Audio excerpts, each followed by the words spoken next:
Imagina que abres un garaje oscuro y te mira una sombra con colmillos de acero. No es un mito, es el Viper. Y hoy voy a contarte por qué este animal mecánico convirtió el miedo en adicción. En los próximos minutos, sabrás cómo nació con un V10 que hacía temblar los vidrios, por qué sus creadores escogieron el riesgo sobre la calma, y qué decisión cambió su destino para siempre. Si crees que ya viste autos salvajes, espera a escuchar lo que esta serpiente hace cuando se siente libre.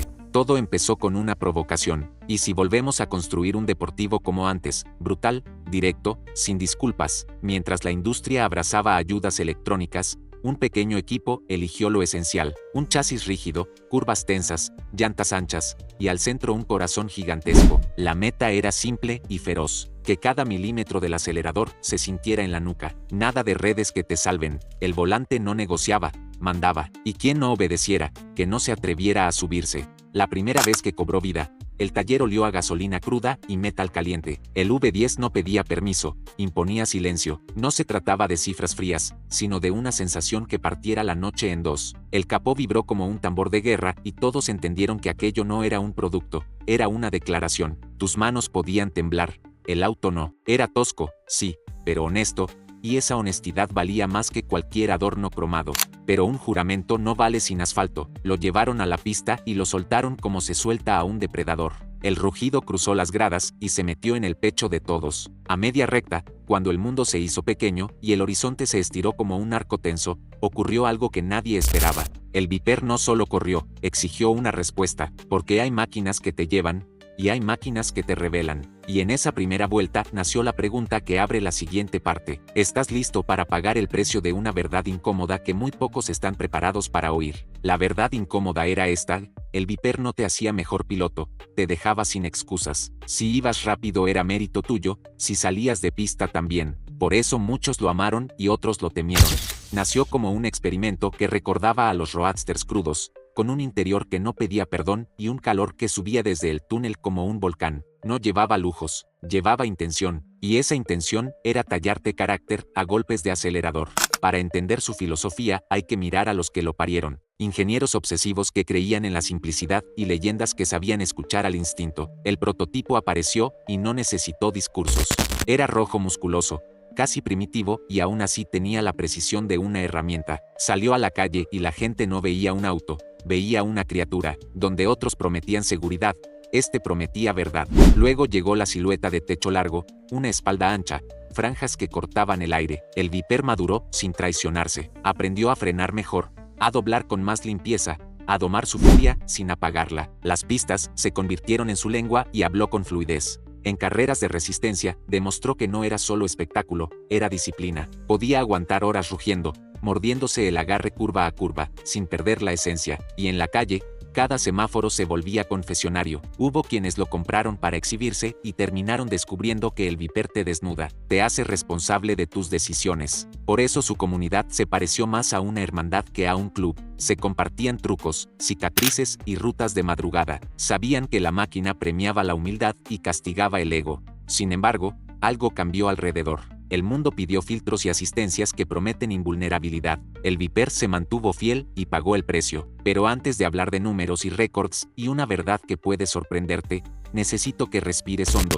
porque lo que viene rompe varios mitos y prepara el golpe final de esta historia. Te prometí verdades que rompen mitos, y aquí van. El Viper, el bruto, sin filtros, fue también un cirujano en los circuitos. Su versión GTSR ganó su clase en Le Mans 3 años seguidos y se llevó campeonatos de resistencia cuando muchos creían que semejante músculo solo servía para rectas. No lo salvaban computadoras, lo salvaba la puesta a punto y pilotos con nervios de cable. Y cuando la última generación se plantó en el ELAC rozó el minuto 7, una vuelta que hace sudar a datos sorprendentes. En un mundo de turbos y ayudas invisibles, el Viper se mantuvo de aspiración natural, con caja manual y sin control de tracción de serie durante años. Eso lo convirtió en reliquia viviente y laboratorio de honestidad. Te enseñaba física mejor que cualquier clase, peso, inercia, temperatura, la cruda verdad de un neumático al borde. Otra sorpresa: pese a su fama salvaje, su comunidad organizó cursos y guías para entrarle con respeto,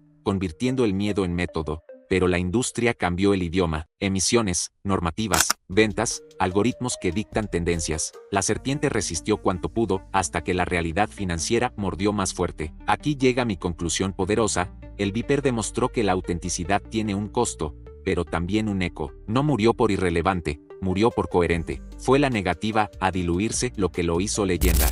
Así que cuando apagas la pantalla y sales a la calle, tal vez no veas uno, pero si alguna vez escuchas un V10 grueso, seco, vibrando como una cuerda tensa, sabrás que no es nostalgia, es una advertencia, porque lo que viene en el último tramo no es un lamento, es un desafío directo a cualquiera que crea que el futuro no tiene lugar para los valientes. Y ese desafío empieza ahora.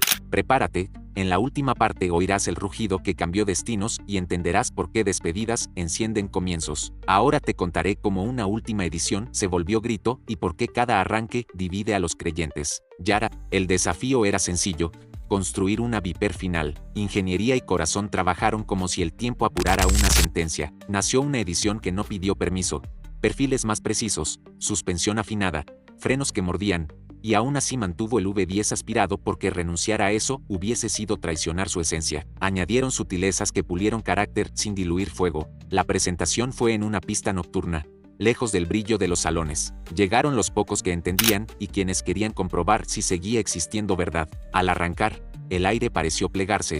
No era modestia, era pureza concentrada. Cada cambio de marcha fue una línea de poesía mecánica y la Viper habló con voz clara. No buscaba récords, buscaba testigos. Un piloto veterano, que durante años enseñó a domar esa bestia, tomó el volante por última vez. Sus manos conocían cada respiro del motor y cada latigazo de la dirección. Salió y guió la Viper con la calma de quien transmite una lección. Punto final. La verdadera victoria fue cultural. En un mercado que premia suavidad y asistencias, aquella edición final afirmó que todavía hay lugar para la complejidad. Reunió escuelas, talleres y coleccionistas en un pacto: preservar la memoria sin convertirla en estatua. Esa Viper se vendió en pocas unidades, pero su legado no se cifró en ventas sino en actitudes.